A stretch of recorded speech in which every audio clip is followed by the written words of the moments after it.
Madame, Monsieur, bonsoir. Bienvenue au 20h30. Voici la une du journal ce soir. Assemblée nationale, les membres du bureau sont connus. Le président a été réélu. La plénière de ce vendredi était consacrée à la constitution des commissions. Les députés tablent déjà sur 4 projets de loi.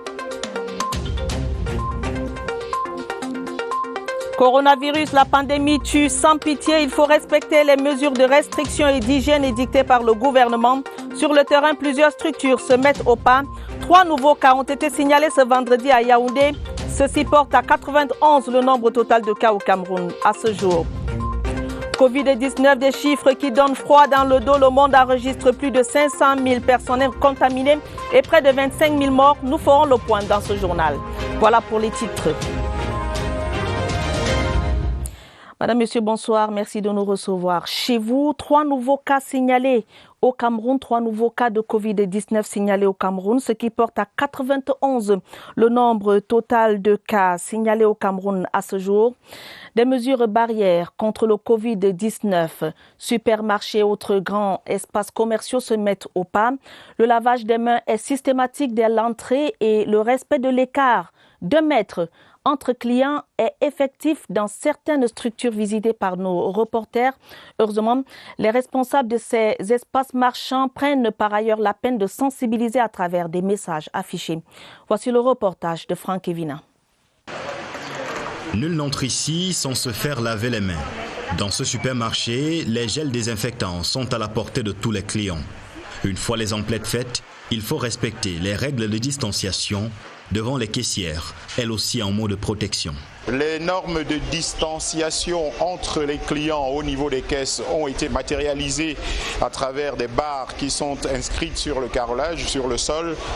Pas moins d'1 mètre d'écart entre 2 clients. Ici, on désinfecte les équipements d'usage courant comme les chariots. Dans cet autre supermarché de Yaoundé, les bonnes affaires riment aussi avec les bonnes méthodes d'hygiène et de distanciation. Pour éviter justement le contact entre 2 personnes, il y a 1 mètre qui sépare le client et celui qui le suit. L'hygiène, à l'entrée, comme vous remarquez, il y a le gel. Avant de toucher au chariot, on doit se désinfecter les mains. La sensibilisation est aussi de mise, avec notamment des messages anti-Covid-19. Il faut vraiment éviter, prendre beaucoup de dispositions pour ne pas entrer en contact avec le virus. Nous répétons au fur et à mesure les dispositions d'hygiène et de sécurité à travers notre système de sonorisation ou même à travers les affiches que vous avez pu constater dans nos diverses entrées. Et c'est suffisant pour permettre à ceux qui, comme cette dame, peinent encore à perdre les vieux réflexes de se mettre au pas. La lutte contre le coronavirus, allons cette fois dans les établissements hôteliers de la ville de Yaoundé. Eh bien, cette lutte là-bas passe par le renforcement des mesures préventives. Dans les hôtels qui hébergent les personnes mises en quarantaine, par exemple, l'accès est conditionné par le respect strict des règles d'hygiène élémentaires. L'ambiance dans ces hôtels a été vécue par notre reporter Joël Igor Abanda. Cet hôtel a été réquisitionné par le ministère de la Santé publique pour héberger des personnes mises en quarantaine. Ici, les mesures préventives contre le coronavirus ont été renforcées. Dès l'entrée, vous avez déjà un dispositif qui vous accueille, donc vous vous lavez les mains avec de l'eau coulante. Maintenant, arrivé dans le grand hall, si vous vous dirigez dans un bar ou dans une chambre, il y a un autre dispositif. Celui-là, c'est un liquide où vous vous nettoyez les mains en direct. Depuis l'arrivée des mises en quarantaine, dans cet hôtel, les mesures ont durci, la sécurité policière aussi. La restauration se fait désormais par kit destructible après usage. Dans cet autre hôtel, qui héberge les députés, l'accès est conditionné par le respect des règles d'hygiène préventive. Au niveau de la restauration, avant d'entrer dans le restaurant, vous désinfectez d'abord vos mains. Au restaurant, tout le monde est soumis à un mini check-up. La mesure de distanciation est de mise. Ce sont là les règles gouvernementales, il faut les respecter. Au niveau de l'hôtel, nous suivons les directives qui ont été données par le Premier ministre et nous les appliquons à la lettre. Au niveau de la guérite, les dispositions qui ont déjà été prises, vous avez vu un robinet avec du savon. Depuis l'entrée en vigueur des mesures gouvernementales, de nombreux hôtels cherchent clients. C'est le cas de cet hôtel situé non loin du centre-ville qui reçoit désormais à peine 2 à 3 clients par jour. Le restaurant et le bar sont pratiquement vides en cette mi-journée. L'administration de l'hôtel a d'ailleurs été obligée de mettre le personnel en congé technique. La lutte contre le coronavirus est une lutte aux azimuts. Les forces de défense et de sécurité sont prêtes et parées à toute éventualité face à la propagation du virus. C'est ce qui ressort de la réunion spéciale tenue hier au ministère de la Défense. Le ministre Joseph Betty Assomo a rassuré la presse sur les mesures internes de riposte contre le coronavirus. Pierre Ivembe. Le Cameroun, comme le monde, est en guerre contre le Covid-19. Un ennemi invisible qui fait des ravages et qui, mieux que l'armée, est outillé pour faire la guerre. Sur les 13 mesures prises par le gouvernement, 8 concernent directement les forces de défense et de sécurité.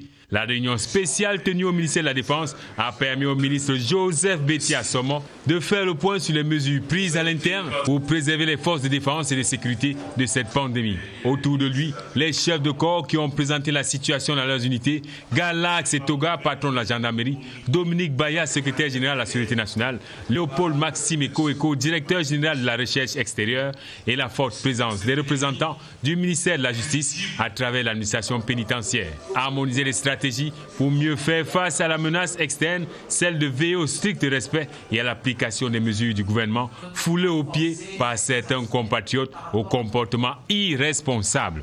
Les forces de défense et de sécurité sont prêtes à livrer une guerre sans merci au coronavirus. Et attention à ceux-là qui veulent faciliter sa propagation. Les forces de défense et de sécurité qui ont déjà pris la mesure de l'application stricte et sans complaisance des mesures gouvernementales de riposte.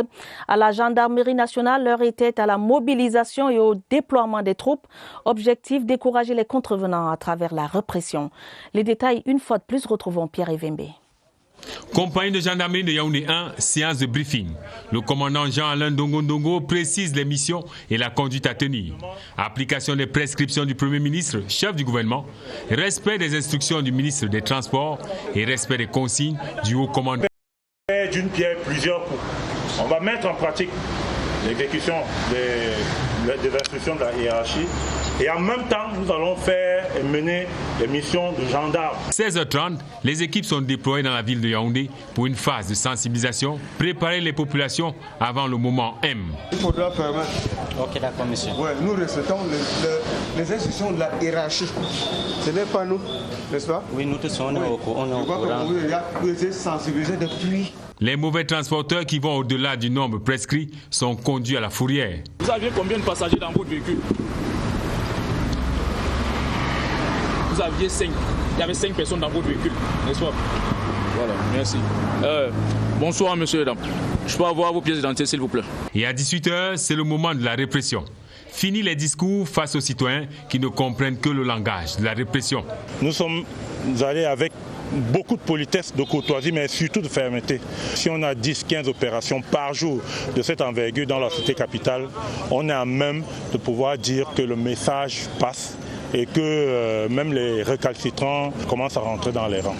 Le sous-préfet de l'arrondissement de Yaoundé 2 était sur le terrain pour s'assurer de la montée en puissance des forces de défense. Et progressivement, que ça va aller, que les gens vont se mettre au pas, et que ce n'est que comme ça qu'on fera réussir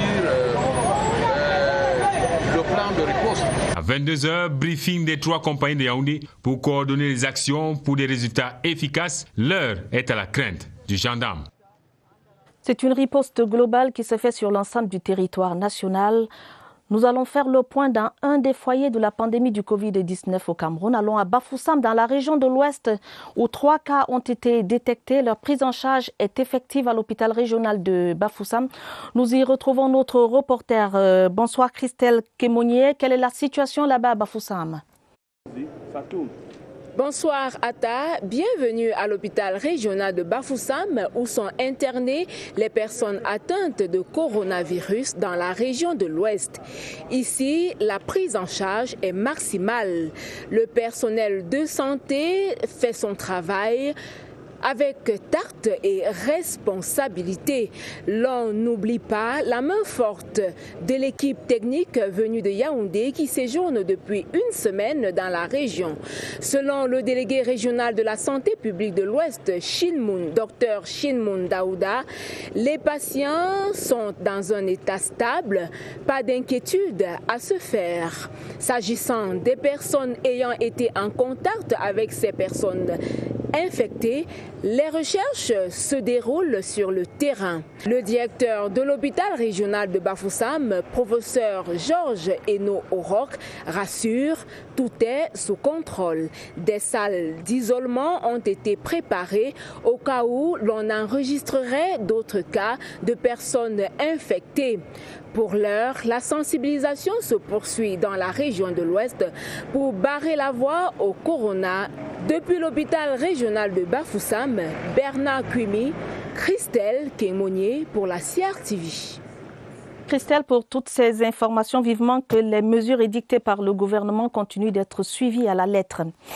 Nous allons aller cette fois dans la région du littoral pour parler de la prévention du Covid-19 dans le secteur des transports. Plus précisément à Douala, les agences de voyage se conforment progressivement aux nouvelles mesures, constat effectué hier jeudi par le délégué régional des transports dans le littoral. Voyons tout cela dans ce reportage de Edouard Penda de CRTV Littoral. Les agences de voyage à Douala ont pris la mesure de l'urgence. Le respect des mesures du ministère des Transports s'inscrit dans un contexte où le voyageur peine à s'arrimer aux normes. Nous avons pris acte de toutes les dispositions que le ministère des Transports nous a prescrites. Nous avons pris des dispositions par rapport à la sécurité, les écarts, les antiseptiques, les cache-nez. Dans le cadre de l'application de ces mesures, Isaac Dimé, le délégué régional des transports du littoral, a effectué ce 26 mars 2020 une visite au sein de quelques agences de voyage. Pour ces premières descentes, le constat est agréable parce que toutes les dispositions instruites par la hiérarchie sont respectées, que ce soit le thermoflash pour la prise de température, que ce soit les solutions hydroalcooliques, on les retrouve à tous les niveaux. Sur les lieux, on constate que le coût de transport entre Douala et Yaoundé a augmenté, d'où la colère d'un voyageur. On demande de réduire les bus à 35 places, mais parallèlement, le coût de transport a presque doublé à 8 000 francs la place maintenant pour arriver à Yaoundé. Ce n'est donc pas normal. Le chef d'agence précise. Nous sommes obligés parce qu'il faut bien maintenir le niveau de l'activité en termes de consommation, carburant, pneumatique, renouvellement des équipements, charges salariales. Donc nous avons essayé de pouvoir les prix vers le haut. La lutte contre la propagation de la pandémie du coronavirus dans la région du littoral se poursuit. La commune d'arrondissement de Yaoundé 1er se déploie sur les axes routiers de la municipalité pour barrer la voie au Covid-19. Le maire Jean-Marie Abouna conduisait ce vendredi une campagne de sensibilisation à travers certains quartiers de la ville. Des messages ont été délivrés aux usagers de la route, messages relatifs au respect des mesures gouvernementales pour limiter les risques de contamination. Ibrahim Mohamed Abbassi pour les détails. Le coronavirus est parmi nous et il faut le vaincre. Pour y parvenir, la mairie de Yaoundé 1er prescrit zéro surcharge et respect des mesures d'hygiène et de distanciation sociale. Des gestes barrières approuvés par les chauffeurs de taxi. C'est 3 passagers, 1 devant et 2 derrière. Plus le chauffeur, ça fait 4. J'ai mon chiffon que j'ai essayé d'imbiber et un désinfectant là-dessus. À chaque fois que je suis en contact avec un client, j'essaie de m'essuyer les mains. Cette descente sur les axes routiers vise un objectif, la sensibilisation des usagers de la route sur le bien fondé des mesures barrières édictées par le gouvernement. Nous sommes là pour que chacun prenne conscience que cette maladie, elle est bien présente et que sans ces mesures, elle peut faire des dommages terribles au sein de nos populations. Et donc, en respectant les prescriptions gouvernementales, nous allons vaincre le Covid-19 dans notre environnement. La commune d'arrondissement de Yaoundé 1er mise ainsi sur la sensibilisation afin que le secteur de transport urbain ne soit pas la porte d'entrée du Covid-19 dans la municipalité. Cette lettre ouverte de la ministre des Affaires sociales, Mme Pauline Irène Nguéné, qui rappelle que l'une des mesures dont l'objectif des mesures gouvernementales pour lutter contre le Covid-19, eh bien, elle rappelle que l'une des mesures dont l'objectif est d'épargner nos enfants des affres de cette pandémie est la fermeture jusqu'à nouvel ordre de tous les établissements publics et privés de formation relevant des différents ordres d'enseignement de la maternelle au supérieur, y compris les centres de formation professionnelle et les grandes écoles. Grande est notre consternation de constater que, prenant prétexte de cette mesure, de nombreux parents envoient les enfants dans la rue, les marchés, les places publiques pour y exercer le petit commerce, les exposant ainsi à ce virus sournois et augmentant par la même occasion les risques de propagation au sein de la communauté. Devant cette situation qui interpelle toute la communauté nationale, Madame la ministre des Affaires sociales voudrait par cette lettre appeler la communauté en général et les parents en particulier à adhérer au message du président de la République qui nous convie à plus de civisme, de courage et de responsabilité pour qu'ensemble nous barrions la voie à la propagation du Covid-19 dans notre pays. Gardons nos enfants à l'abri, à la maison, protégeons-les, apprenons-leur à respecter scrupuleusement les mesures d'hygiène et de prévention édictées par le gouvernement. Il y va de leur sécurité, il y va de notre sécurité, il y va de l'avenir de notre cher et beau pays. Le coronavirus qui poursuit son invasion meurtrière à travers le monde. À ce jour, près de 550 000 cas de Covid-19 enregistrés, près de 25 000 personnes décédées et plus de 1 milliard de personnes confinées dans le monde. On fait le point de la situation à l'international avec José Gaëtan Changa. Avec plus de 662 nouveaux décès en 24 heures, l'Italie enregistre désormais plus de 8162 morts de suite de Covid-19. Pas loin de là, l'Espagne compte 656 décès, portant à 4000 le nombre de personnes ayant succombé. En Allemagne, plus de 42 000 cas sont identifiés pour plus de 629 décès en 24 heures. Toujours en Europe, le Portugal dénombre plus de 60 morts pour 544 cas. En Amérique, les États-Unis ont à ce jour plus de 85 000 cas d'infection, devenant le premier foyer de contamination dans le monde. Ils sont suivis par la Chine, plus de 80 000 cas de personnes infectées. L'Iran compte à ce jour 157 nouvelles personnes décédées et plus de 30 000 infectés. L'Afrique du Sud a enregistré ses 2 premiers cas de décès ce jour au Covid-19. L'Égypte et l'Algérie restent en Afrique les pays qui recensent le plus grand nombre de décès, plus de 25 cas. Au Maroc, en revanche, sur 7 cas, 6 décès. La Tunisie compte 6 morts. L'Organisation mondiale de la santé, plus d'un demi-million de personnes sont infectées dans le monde. Plus de 75 000 sont guéris. Du journal, le démenti du ministre de la Communication sur le prétendu décès du président de la République, communiqué de presse au sujet des propos insensés tenus par un certain Camo à la Panthère dans une vidéo mise en ligne dans la nuit du mercredi 25 mars et annonçant à corps et à cri le décès du président de la République, son Excellence Paul Biya. Le ministre de la Communication apporte un démenti formel à ces élucubrations et fantasmes d'un concitoyen dévoyé, visiblement déséquilibré, et demande qu'il n'y soit accordé aucun crédit.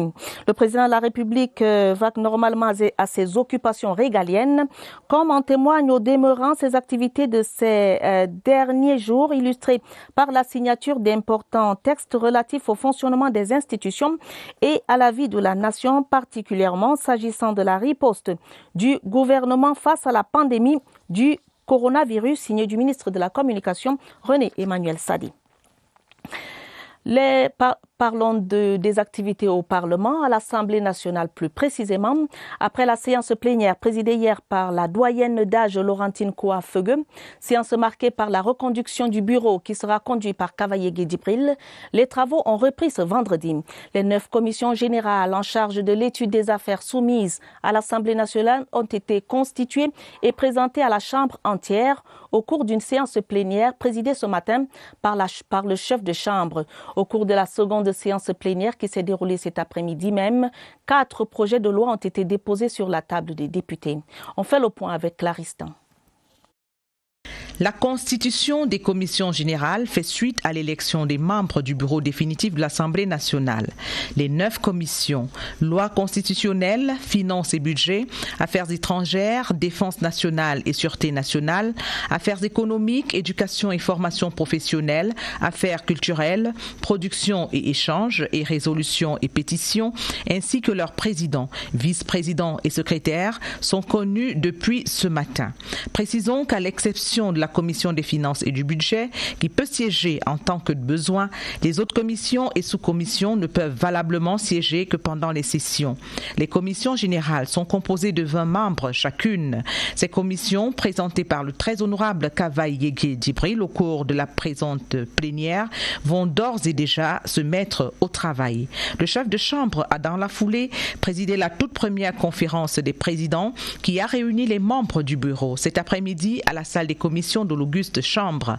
L'instance a jugé recevable 4 projets de loi soumis par l'exécutif. Les projets de loi seront de suite présentés à la Chambre entière au cours de la seconde séance plénière de la journée présidée par le président de l'Assemblée nationale. Il s'agit du projet de loi autorisant le président de la République à ratifier le traité révisé instituant la Communauté économique des États de l'Afrique centrale, en abrégé CEEAC, signé le 18 décembre 2019 à Libreville au Gabon, du projet de loi autorisant le président de la République à procéder à l'adhésion du Cameroun à la Convention internationale pour le contrôle et la gestion des eaux de ballast et sédiments des navires, adopté le 13 février 2004 à Londres, en Angleterre, et du projet de loi autorisant le président de la République à ratifier le traité révisé de la Conférence interafricaine de la prévoyance sociale, adopté le 14 février 2014 à Abidjan, en Côte d'Ivoire.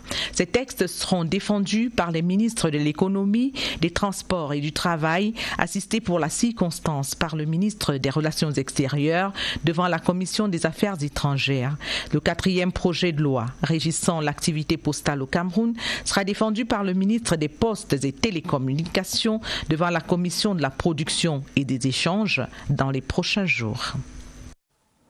Reparlons de la lutte contre le coronavirus au Cameroun. Comme il est de tradition, nous allons maintenant retrouver nos reporters, comme il est de tradition dans ce journal. Donc, nous allons retrouver nos reporters en direct du centre des opérations d'urgence.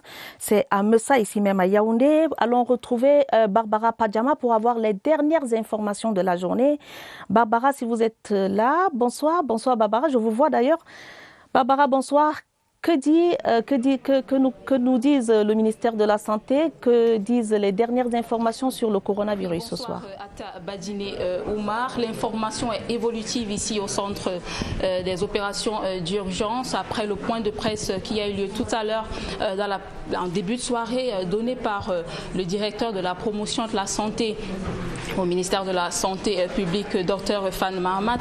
L'on a appris que 3 nouveaux cas de contamination au Covid-19 ont été enregistrés dans la ville de Yaoundé, portant à 91 cas sur toute l'étendue du territoire. Fort heureusement, on n'a pas enregistré de décès ce jour. Avec nous, le docteur Linda Esso. Elle est le sous-directeur de la lutte contre les épidémies et les pandémies. Avec elle, nous allons un tout petit peu nous étendre sur les infos du jour. Bonsoir, docteur. Bonsoir. Alors, 24 heures après, vous enregistrez au fur et à mesure des appels qui fusent de partout. Nous sommes déjà à plus de 1800 appels au numéro vert 1510. Est-ce que vous pouvez un tout petit peu nous donner sur quoi porte la fréquence de ces renseignements? Oui, rendu à ce jour, nous sommes précisément à 1886 appels reçus durant les dernières 24 heures. Ça montre l'intérêt des Camerounais à se renseigner sur ce qui est le Covid-19 pour savoir également quelles sont les conduites à tenir face à certaines situations particulières. Dans le détail, sur 1800 appels, nous avons reçu près de 1000 appels, soit 1033 appels pour des renseignements sur ce qu'est la maladie et comment se comporter face à certaines situations.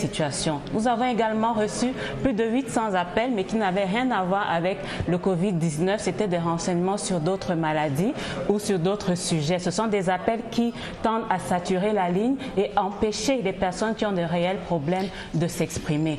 Parmi ces 1886 appels également, nous avons eu quelques appels pour signaler des alertes par rapport à des probables cas suspects qui ont permis aux équipes d'investigation et d'intervention de se déployer sur le terrain pour voir quelle est exactement la situation. Alors docteur, est-ce que l'on pourrait dire que le système de téléconseil mis en place par le ministère de la Santé publique aide efficacement dans la recherche active des personnes potentiellement contaminées?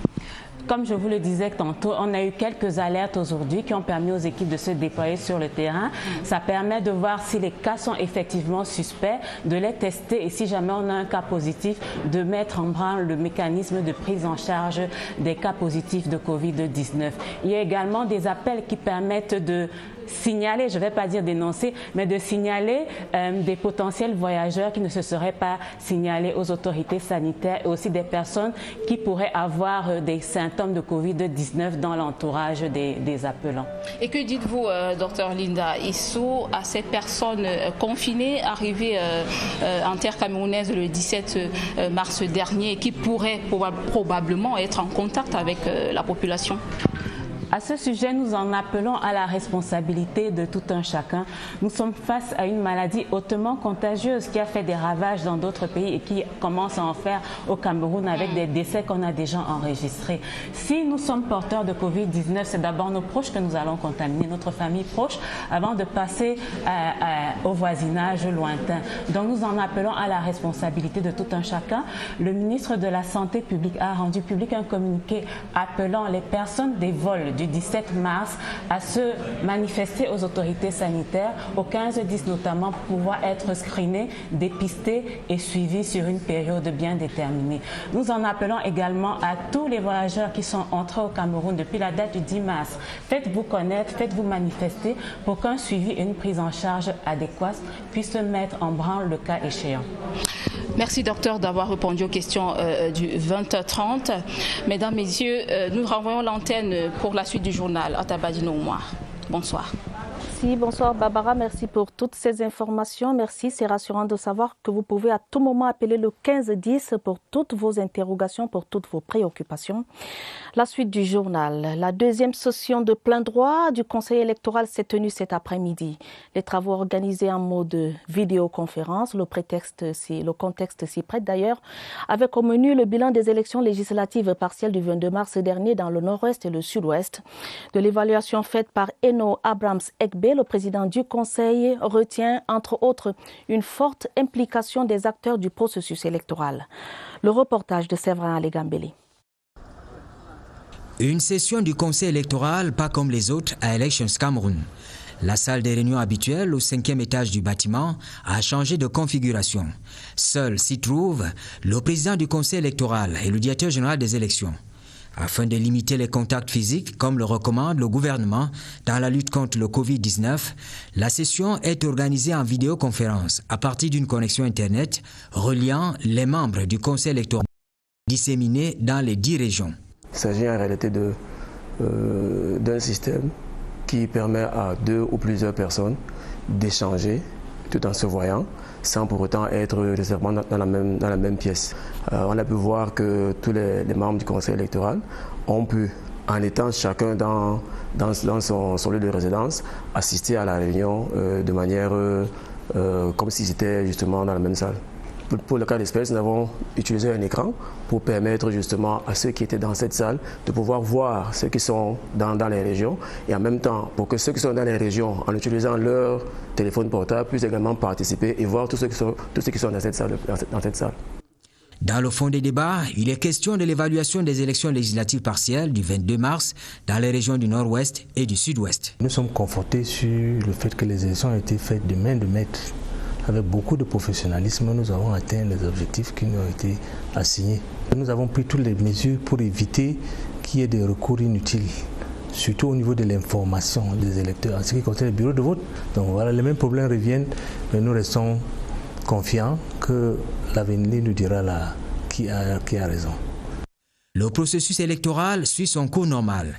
Il s'agit du décompte et de la vérification des suffrages qui mettent en interaction les commissions locales de vote, les commissions départementales de supervision, la commission nationale de recensement général des votes avant l'entrée en scène du Conseil constitutionnel pour le contentieux et la proclamation des résultats.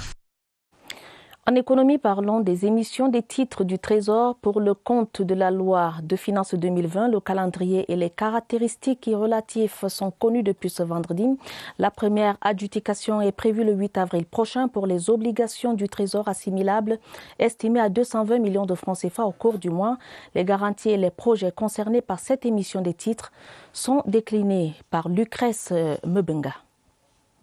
220 milliards de francs CFA, c'est le montant des obligations du Trésor assimilables OTA qui seront levées au cours de ce mois d'avril. Alors que la première adjudication est prévue pour le 8, le profil des agents économiques concernés et les caractéristiques de ces titres sont ici déclinés. Tout le monde peut souscrire à travers sa banque. Nous aurons pour 100 milliards de titres de 5 ans, le 8 avril, à un taux de 5,7%. Et les titres de 3 ans, nous en aurons pour 70 milliards à 4%. Et ça sera le 15 avril 2020. Et le 29 avril 2020, les titres de 2 ans pour un montant de 50 milliards à un taux de 3,5%. Récolter l'épargne des agents économiques, c'est bien, mais quelles sont les garanties qui entourent ces titres publics? Vous avez un compte séquestre où le Trésor reverse par prélèvement automatique de la Banque centrale tous les mois un montant qui est utilisé en fin d'année pour le règlement des intérêts et en fin de période pour le règlement du capital. On en vient à l'usage de cet argent. Les projets de développement de la loi de finances 2020 en constituent la destination. Nous avons des projets dans tous les secteurs. Nous avons des projets relatifs à la santé. Il y a les hôpitaux, nous avons même les ambulances qui sont à l'intérieur de la canne. Et en dehors de ça, nous avons aussi prévu 45 milliards pour les équipements et infrastructures sanitaires, à part avec une contribution au Fonds mondial pour les pandémies. Reste la question de la soutenabilité de la dette et de la qualité de la signature de l'État du Cameroun dans un contexte marqué par une conjoncture économique, une crise sécuritaire et désormais une crise sanitaire. Cette dette, comme j'ai dit que nous sommes à 37,3, c'est soutenable. Si vous rapportez ça aux 70% du plafond de la CEMAC, vous voyez qu'on est bien loin du plafond. La signature de l'État du Cameroun est très crédible. Nous avons des banques de trésor de 3 mois, de 6 mois, à un taux de 2,5, alors que d'autres pays de même niveau que nous sont à 4%. Avis donc aux agents économiques qui disposent d'une épargne. Vous pouvez d'ores et déjà prendre langue avec vos banquiers pour diligenter vos souscriptions au risque de voir les banques le faire à leur compte et avec votre argent. Cette bonne nouvelle pour les populations de la cité capitale économique Douala, 3 transformateurs de forte puissance pour renforcer la qualité de l'énergie reçue par les habitants de Douala. Le directeur général de la Sonatrel, Victor Mbemi Nyanga, en voyage express à Douala, vient de procéder à la réception provisoire de ces équipements au port de Douala.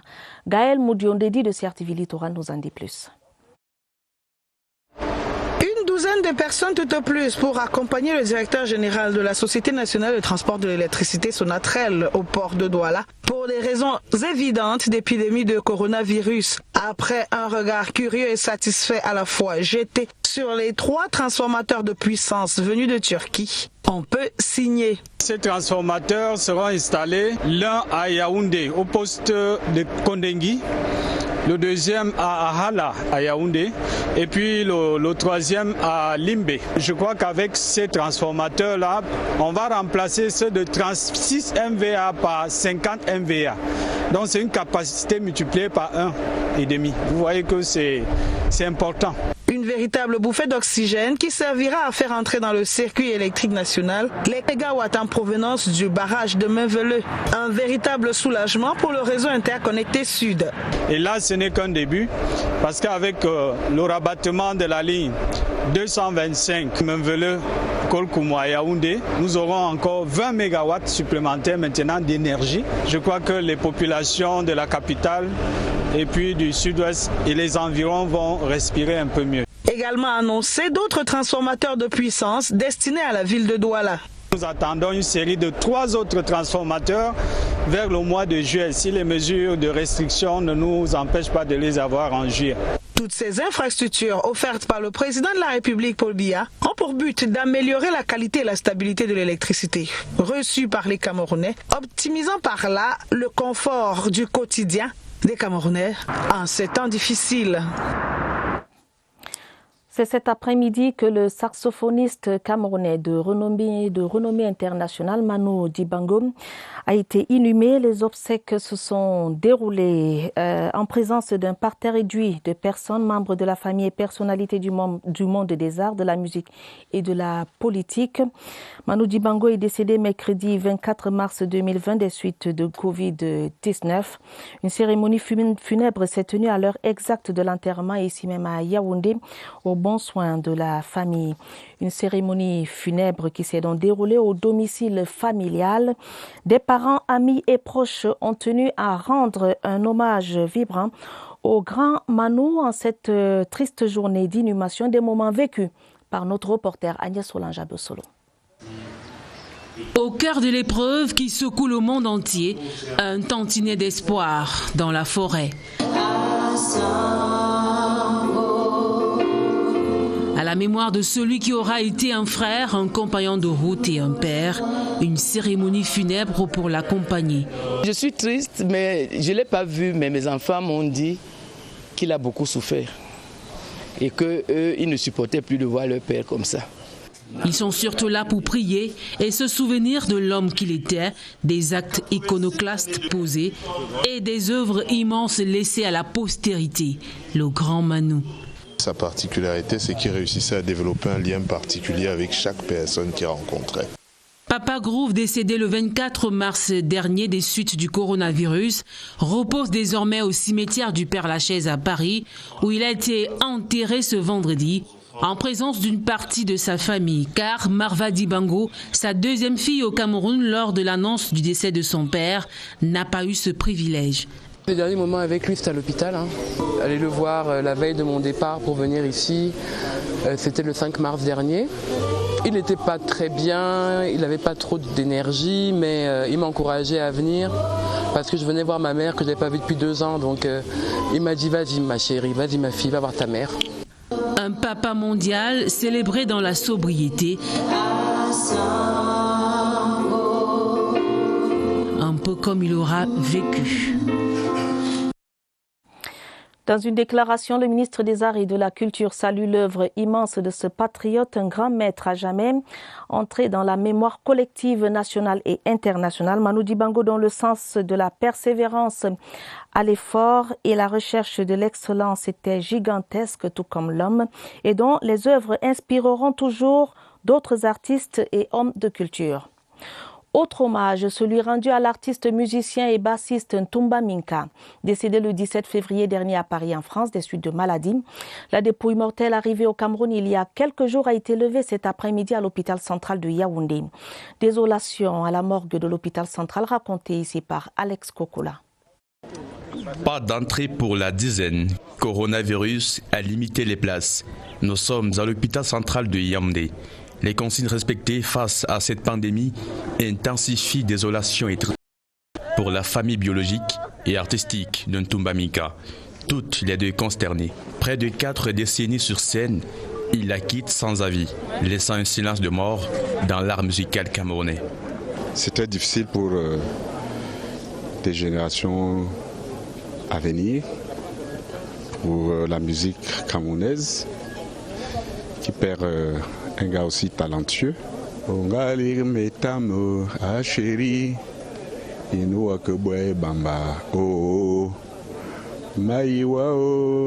Cher ami, va reposer en paix. Quelques minutes d'impatience pour enfin voir entre ces 4 planches Jean-Claude Ntumba Minka, de son vrai nom. L'homme qui, à travers des mélodies variées, aura bercé des générations. Nous savons comment faire. Et je pense que nous avons une grosse perte. Nous allons faire un peu ce qu'il demandait. Lui parlait de travail matin, midi, soir. La musique le matin, à midi, le soir, dans la nuit, à toute heure. Quand il est devant vous, il parle de musique. Il faut qu'on sorte, nous sortons du ghetto, il faut qu'on travaille, que nous soyons les meilleurs. Donc c'était son discours, quoi. Déchu face à la maladie à Paris et en France, le bassiste reste à jamais gravé pour ses jeunes mémoires, même pour les plus aguerris qui ont un cœur maîtris. Il a tellement fait pour la musique que si son absence, non seulement au sein de notre groupe, à l'international, ça laissera un grand vide. Décédé le 17 février dernier, le natif du département du Nyong-Ekili prend la route de l'éternité, où la terre des ancêtres du village Egba, dans l'arrondissement de Bon-Macaque, se refermera sur lui demain samedi. Adieu l'artiste. Ce vendredi est Journée mondiale du théâtre. À l'occasion, des responsables du ministère des Arts et de la Culture ont organisé une représentation théâtrale pour rendre hommage à Manu Dibango et à Marcel Vondodeu, mais aussi pour inviter les Camerounais à adopter les bons gestes pour barrer la voie au Covid-19. Cérémonie présidée par le professeur Christophe Mbida-Minsié, en charge du patrimoine culturel au ministère des Arts et de la Culture. Stéphane Zembomo. Une représentation théâtrale en deux volets. D'abord, pour rendre hommage à Manu Dibango et Marcel Vondodeu, deux icônes de la culture camerounaise ayant définitivement quitté la scène il y a quelques jours. Ensuite, une succession de prestations humoristiques pour aider les Camerounais à prendre davantage conscience des bons gestes à observer en cette période marquée par la peur du Covid-19. C'est une jeune fille qui est venue comme ça pour essayer d'influencer les anciens attaquants. Ma communication portait essentiellement sur la sensibilisation contre le coronavirus. Qu'ils ne croient pas que c'est des histoires montées et qu'ils prennent en compte les mesures d'hygiène prescrites par le chef de l'État. Il ne faut pas qu'ils attendent que ça les touche pour qu'ils prennent des mesures. Maintenant, si chacun se lave les mains au savon, et on n'aura plus besoin de laver son cadavre à cause du coronavirus. La rencontre qui s'inscrit dans le sillage des festivités marquant l'édition 2020 de la Journée mondiale du théâtre sonne pour les responsables du ministère des Arts et de la Culture comme une invite à plus de solidarité entre les acteurs du secteur. Le temps dont nous disposons est le temps de l'unité, sur la scène du théâtre d'amour, de fraternité et d'unité. L'heure est à la construction. Au ministère des Arts et de la Culture, on annonce aussi dans les tout prochains jours la création d'une salle de cinéma et souvenirs dédiée à Manu Dibango. Depuis son décès, le MINAC est à pied d'œuvre pour reconstituer l'histoire du père du Sul Makossa via des photos et d'autres objets comme ce saxophone qu'il avait gracieusement offert au Musée national en 2007. C'est par la visite du chantier de construction de l'immeuble siège devant abriter les services de l'Agence de régulation des télécommunications ART que se sont séparés les membres du conseil d'administration de cette entreprise. Ils sortaient des assises de la 48e session du conseil d'administration de l'ART, du conseil d'administration de l'ART qui se tenait à Yaoundé. Le point avec François Bakary de CRTV Centre. Face au Hôtel Hilton, ici même à Yaoundé, se dresse majestueux l'immeuble en construction de l'Agence de régulation des télécommunications, ART. À la fin des travaux, le chantier aura englouti un peu plus de 2,5 milliards de nos francs. On comprend aisément pourquoi l'ART en a fait le projet phare de sa feuille de route pour 2020. À 37% de taux d'exécution, il y a lieu de se réjouir du rythme. Nous avons découvert ce bâtiment de l'intérieur. Bien avant cela, on était juste des passants. Et là, de l'intérieur, nous avons vu comment ce bâtiment évolue. Et l'évolution intérieure est vraiment satisfaisante. Nous tenons à ce que les finitions puissent se faire dans les règles de l'art. Les membres du Conseil avaient aussi à cœur la mise en conformité des états financiers de l'agence, l'assainissement du fichier des opérateurs, exploitants des réseaux et fournisseurs de services de communication électronique, l'identification des abonnés, entre autres. Au bout du compte, les perspectives donnent de bonnes raisons d'espérer. Il y a des projets qui sont budgétisés, mais nous attendons que la situation budgétaire puisse se mettre en place, tout simplement. Au terme de la session du conseil d'administration, le PCA Hessana Mahamat s'est déclaré satisfait de l'état d'avancement des travaux de construction de l'immeuble siège de l'ART, a félicité le DG, le professeur Philémon Zozame, pour la qualité du suivi et la collaboration dans son ensemble qu'il a toujours su apporter à tous les acteurs du projet en sa qualité de maître d'ouvrage. Ainsi va le Cameroun ce soir. Madame, Messieurs, c'est la fin du 20h30. Préparé avec la collaboration de Daniel Menanga, Alex Kokola et Mariam Mazou. Prochain rendez-vous avec l'information, c'est à minuit. Vous serez en compagnie de Georges Marcel Messila et Gilbert Anguenim. Merci aux équipes techniques qui nous ont accompagnés. Merci aux équipes de la rédaction qui se sont mobilisées pour la production de ce journal. Madame, Messieurs, votre fidélité nous honore. Bonne soirée à tous.